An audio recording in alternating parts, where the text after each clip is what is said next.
Entonces, porque el avivamiento no es una experiencia. Revive no es una experiencia. ¿Sí? A veces vendemos actividades de la iglesia y como experiencia, experimenta esto, haz esto, pero no es una experiencia de solo una vez, sino debería de ser una forma de vida, una forma de vivir. Deberíamos de vivir buscando ese avivamiento día tras día, buscando ser reavivados día tras día, buscando ser llenados de la plenitud del Espíritu Santo día tras día, ¿sí? O sea, la palabra dice que cuando nosotros creemos fuimos sellados con el Espíritu Santo, no con un poquito del Espíritu Santo, no con la mano izquierda del Espíritu Santo, con un cachito del Espíritu, no, es con todo el Espíritu Santo de Dios.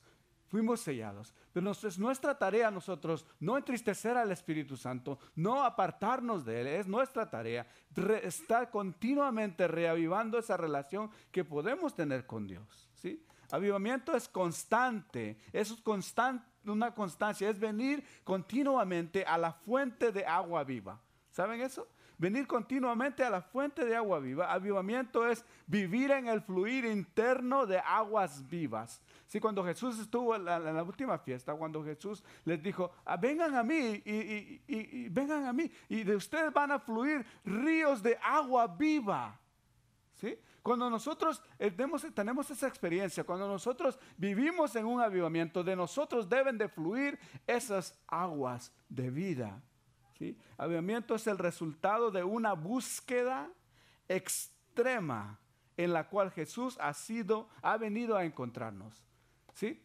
¿Entienden eso? Avivamiento es el resultado de una búsqueda extrema de nosotros a Jesús, pero es cuando Jesús ha venido a buscarnos. ¿Sí? Muchas veces decimos, yo acepté a Jesús, yo vine a Cristo tal fecha, o hice esto tal, pero no, es Jesús el quien vino a buscarnos. Él vino a encontrarnos. Si en cierta forma nosotros pudimos buscar de Él, que porque mi relación, que porque esto, que porque el otro, que las drogas, esto, el otro, lo que lo haya traído a la iglesia, es simplemente Jesús yéndolo a usted a buscar. Ese es el resultado, ¿no? En otras palabras, si bien es Él quien nos guía a buscarle, es precisamente Él quien quien ha venido a nosotros y vino a buscarnos. ¿Sí? Si bien Él es quien nos guía a buscarle, es precisamente Él quien viene en búsqueda nuestra. La fuente de agua viva nos ha estado tratando de alcanzar. Nos busca y desea revivirnos. Como dice el profeta Isaías, por su misericordia. Ahí en Isaías 49:10 dice, no tendrán hambre ni sed, ni el calor ni el sol los aflijará, porque Él tiene de ellos misericordia y los guiará y los conducirá a manantiales de agua. Él es quien nos conduce a esos manantiales de agua, porque Él quiere que nosotros continuemos refloreciendo, que continuemos dando fruto al tiempo de dar frutos. Mientras bebamos de las aguas, tendremos vida. Seremos como árboles plantados a la orilla del río, enverdeceremos y daremos fruto. Hoy estaremos viendo el Salmo 1. Este salmo, al igual que muchos de los salmos, sin autor específico, muchos se lo atribuyen al rey David. ¿Sí? Este salmo es especial porque dentro de los 150 salmos, a Dios le plació que cuando hicieron el canon de los salmos, este fuese el primero de los salmos. ¿Sí? ¿Alguna vez ha pensado usted en eso? ¿Por qué es que el Salmo 1 es el Salmo 1? Habiendo 150 salmos, ¿por qué es que este salmo tuvo que ser el primero? ¿Sí? Quizás es el primero, por ser el primero también es el que más conocemos, ¿no? Pero ¿alguna vez se ha preguntado usted, ¿por qué este y no otro? ¿Qué tiene este salmo de especial? Veamos. ¿Qué tal si me acompaña y leemos juntos el Salmo 1? Se ponen de pie y leemos juntos.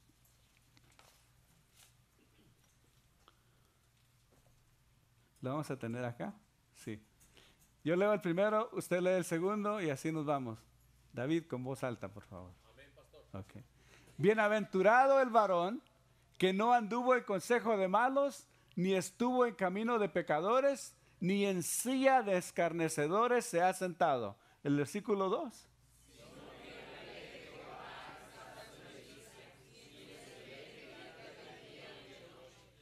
Será como árbol plantado junto a corrientes de agua, que da su fruto en su tiempo y su hoja no cae, y todo lo que hace prosperará.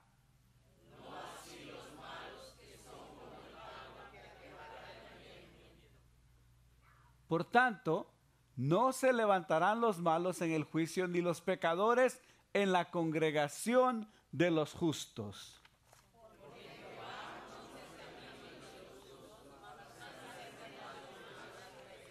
A ver, todos juntos otra vez. Porque Jehová conoce el camino de los justos, mas la senda de los malos perecerá. Oramos. Señor, te damos gracias porque en tu infinita misericordia a ti te plació que un día como hoy nosotros leyésemos este salmo y fuésemos llenados de tu paz, Señor, y aprendiésemos, Señor, de que debemos ser como árboles plantados a la orilla del río. Señor, gracias por tu palabra, gracias porque por medio de ella tu Espíritu Santo demarca palabras cuales nosotros podemos usar para platicar contigo. Gracias porque tu palabra marca el camino correcto en nuestras vidas. Ayúdanos a mantenernos en él.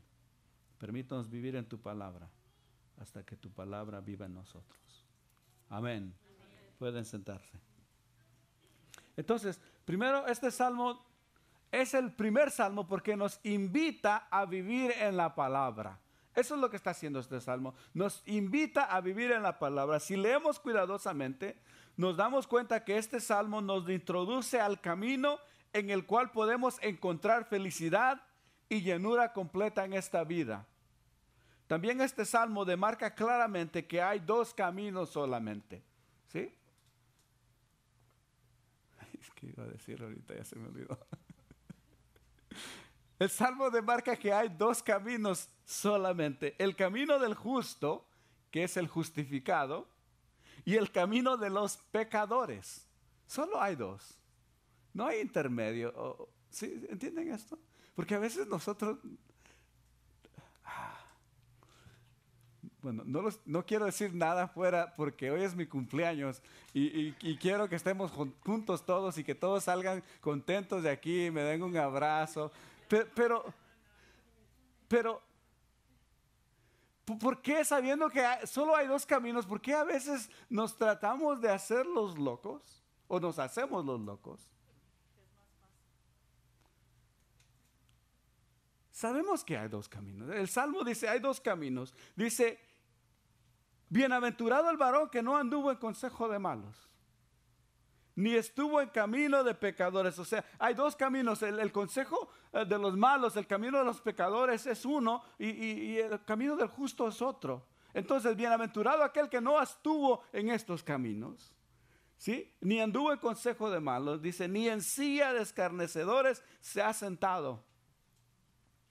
Con eso tengo un poquito de problema porque cuando yo era niño, en la iglesia donde yo iba decían que no podía ir al estadio de fútbol porque ahí estaban sentados los escarnecedores.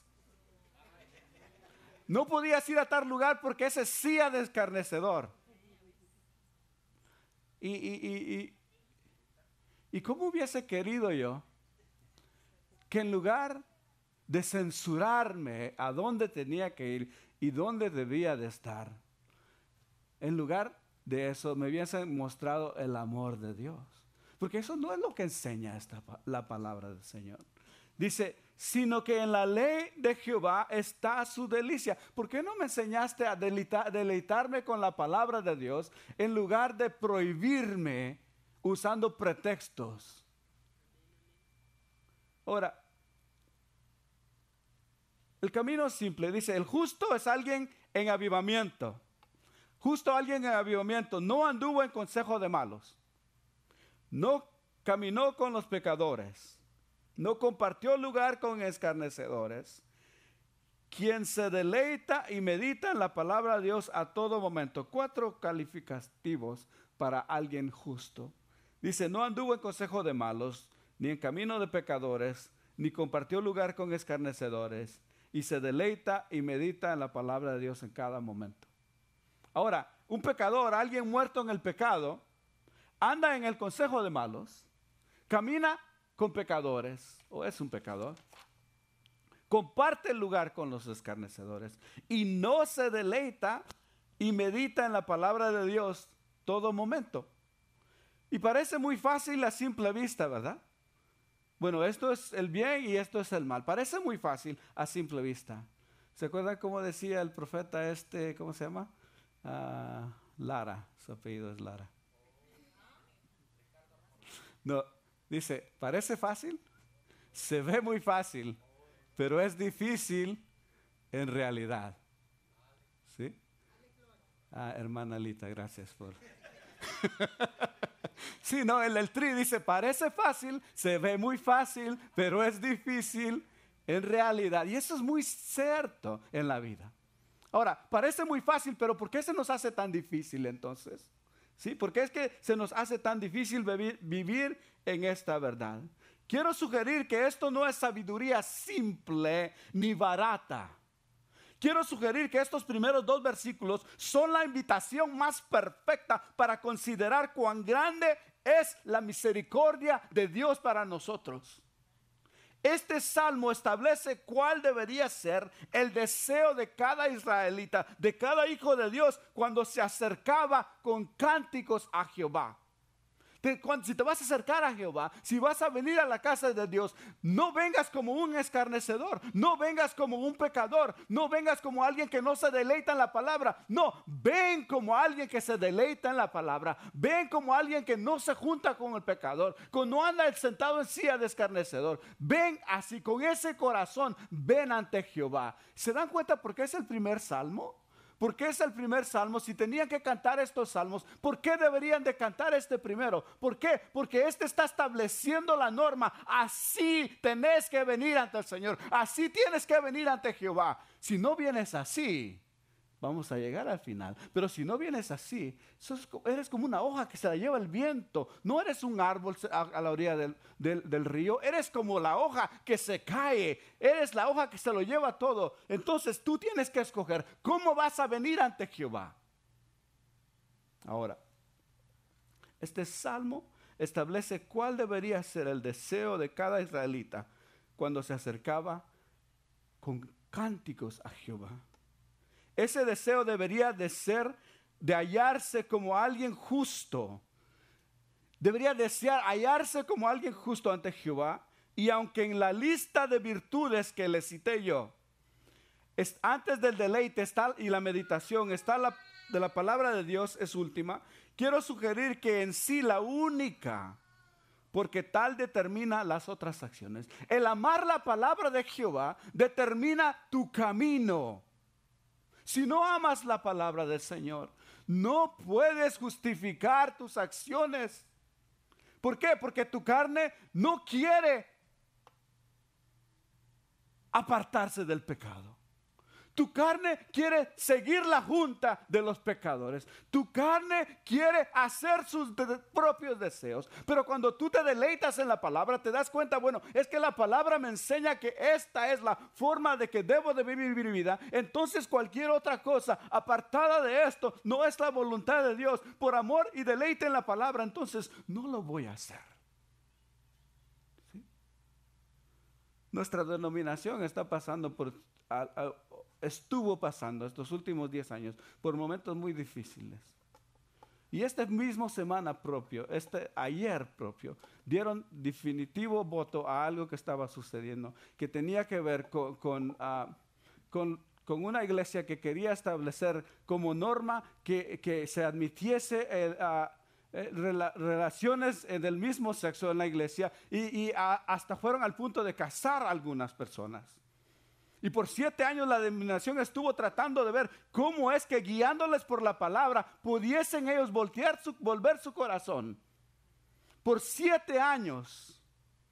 Pero a la luz de la palabra no voltearon su corazón. Y ayer precisamente votamos para que esta iglesia ya nos tenga membresía en las iglesias del pacto. Y para que estos 3 pastores fueran removidos de la lista de nuestros pastores de la denominación.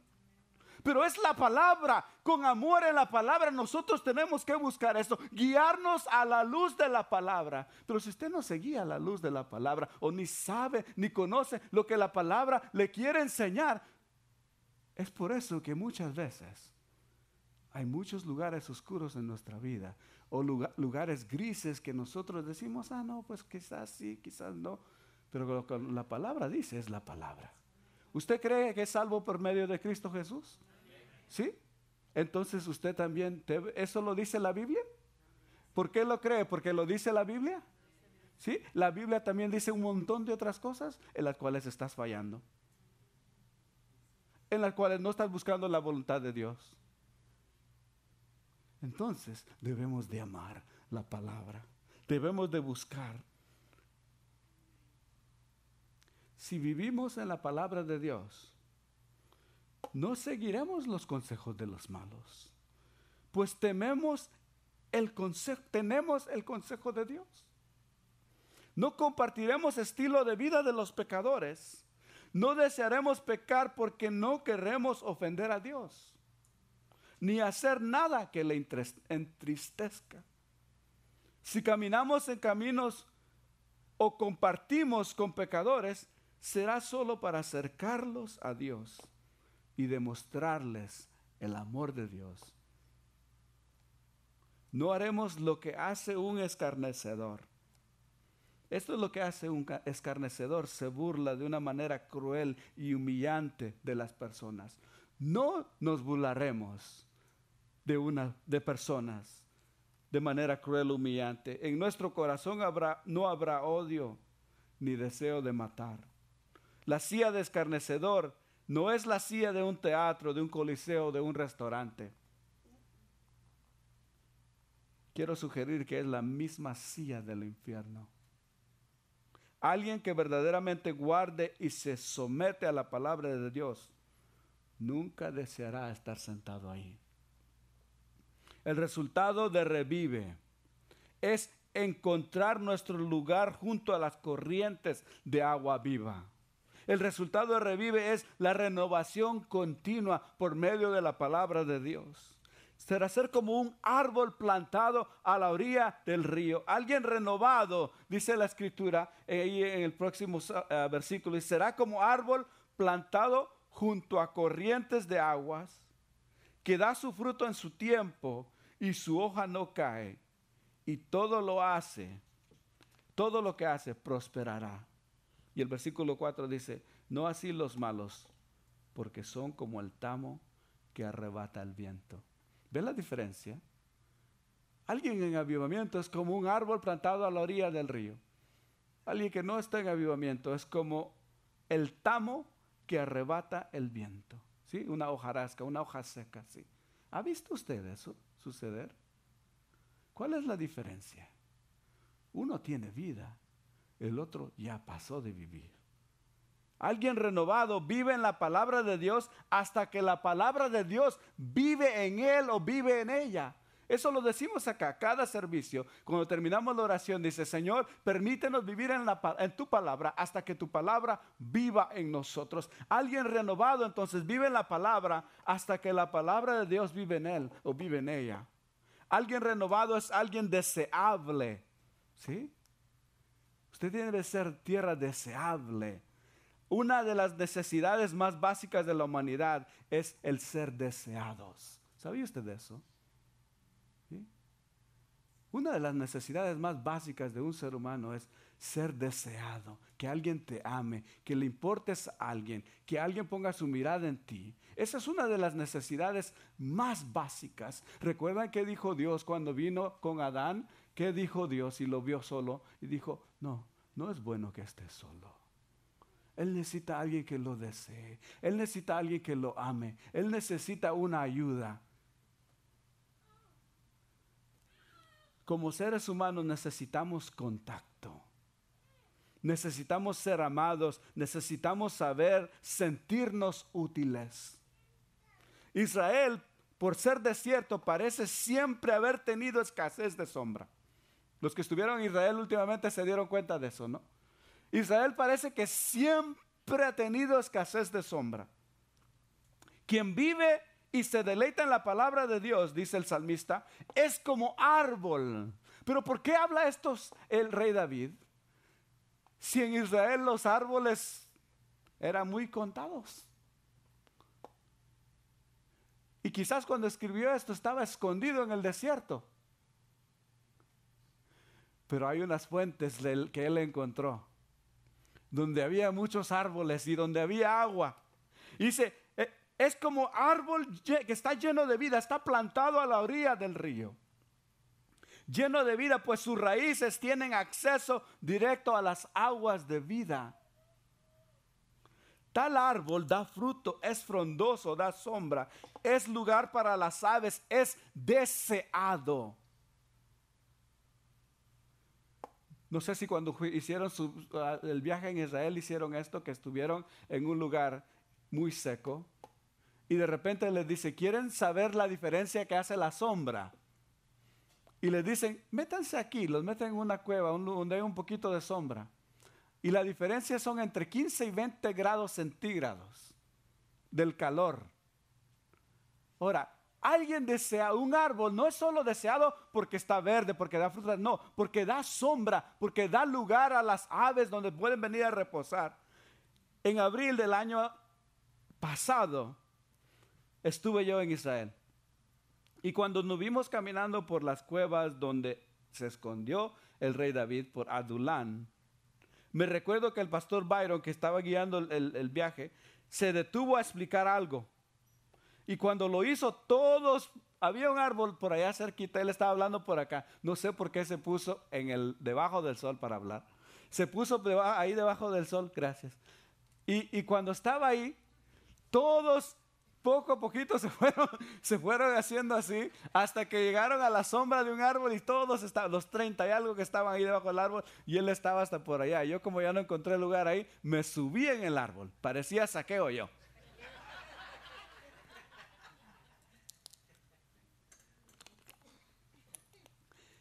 Me trepé en el árbol más cercano y antes de eso me había metido a las aguas también. Porque ahí estaba cayendo una cascada de agua y yo me metí ahí porque había un calor tremendo. Si en algún lugar los árboles son importantes, es en el desierto. De hecho, donde hay árboles, hay vida.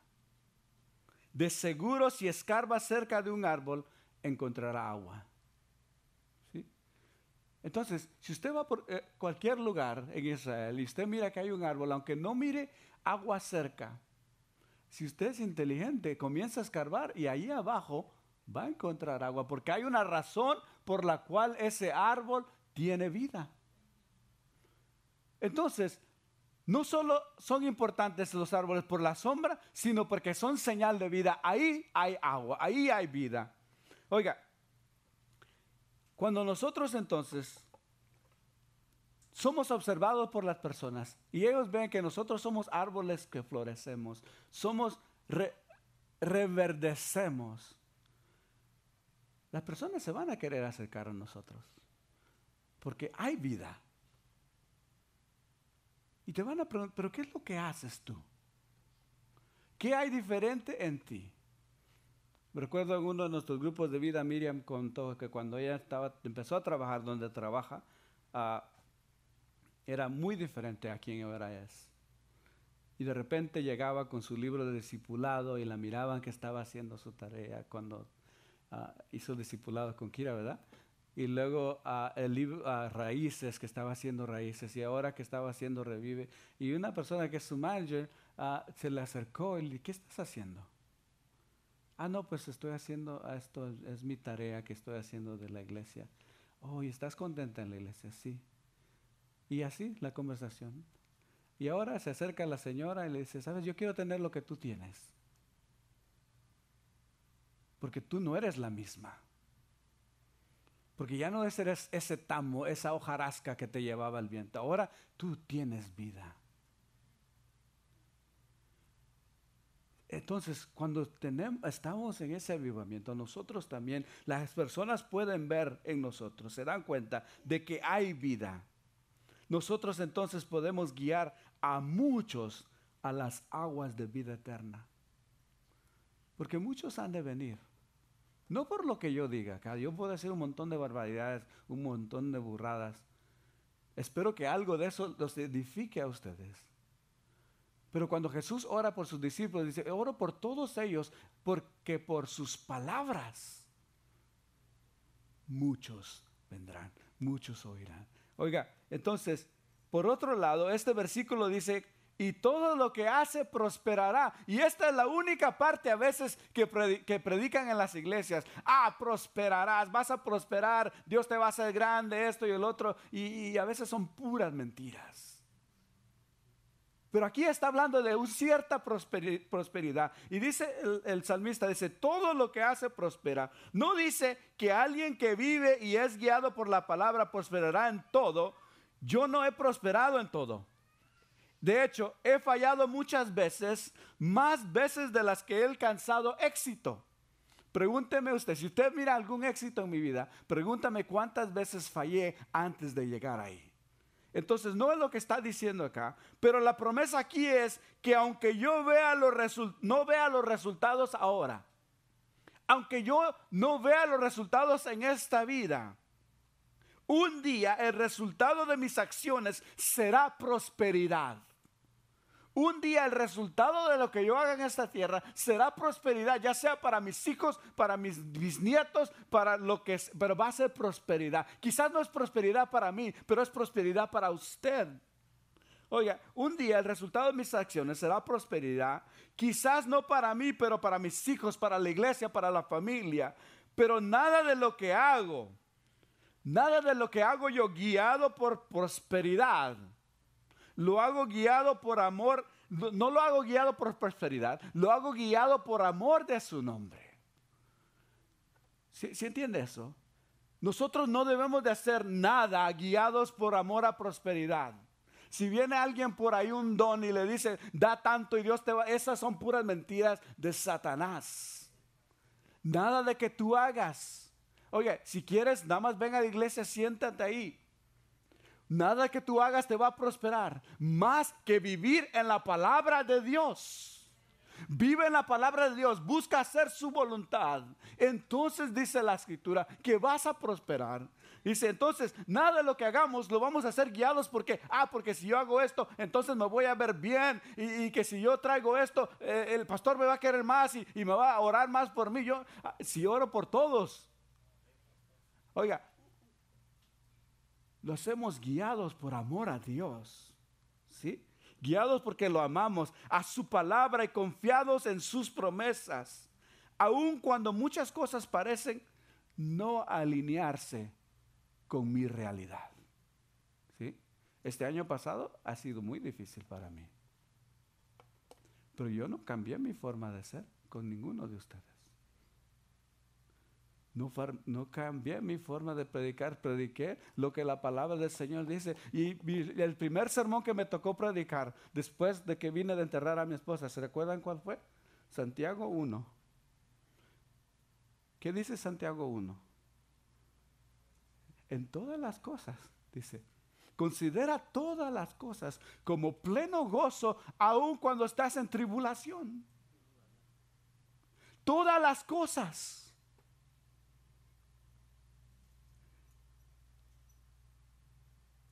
Y en ese momento, ¿cómo voy a decir yo esto? ¿Y se acuerdan lo que les dije? Quizás en este momento no puedo considerar todas las cosas pleno gozo. Quizás hoy no. Quizás mañana tampoco. Hoy tampoco les puedo decir que sí. Pero este es el estándar del Señor.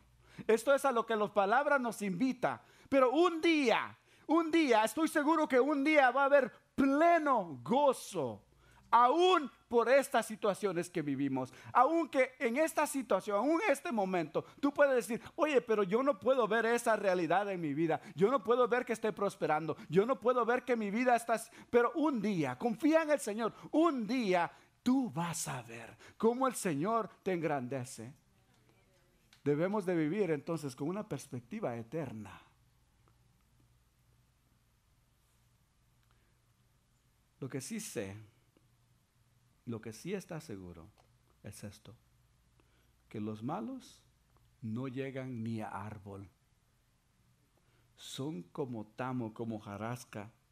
Son meramente los desechos de la cosecha del trigo, esparcida y quemada. El salmista no dice que los malos no prosperarán, pero sí dice que su final será simplemente el olvido que se fue con el viento. ¿Sí? Porque hay personas que aunque hacen maldad prosperan. El salmista no dice que no van a prosperar, pero sí dice que van a ser olvidados como el viento. Puedes ver tu vida hoy. Ahora imagínate tu vida en 100 años. ¿Dónde vas a estar tú y dónde va a estar el malvado? Yo voy a estar en la presencia del Señor.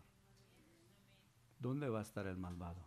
Olvidado por el viento, en el castigo eterno. Versículos 5 y 6 nos habla precisamente, dice, por tanto dice, no se levantarán los malos en el juicio, ni los pecadores en la congregación de los justos, porque Jehová conoce el camino de los justos, mas la senda de los malos perecerá. En el mismo aliento el salmista invita a quienes oran con este cántico. Él les dice que al final los malvados no estarán allí. Entonces puedes acercarte al Señor con un corazón malvado. Pero si quieres estar al final en la presencia de Dios, no te quedes allí. Los malos no tienen lugar ahí.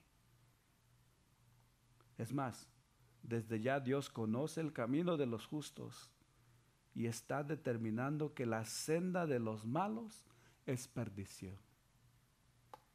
Entonces, si te acercas al Señor, debes estar consciente que hay dos caminos frente a ti. Como pudiste llegar a este lugar. Pero de aquí en adelante solo hay uno.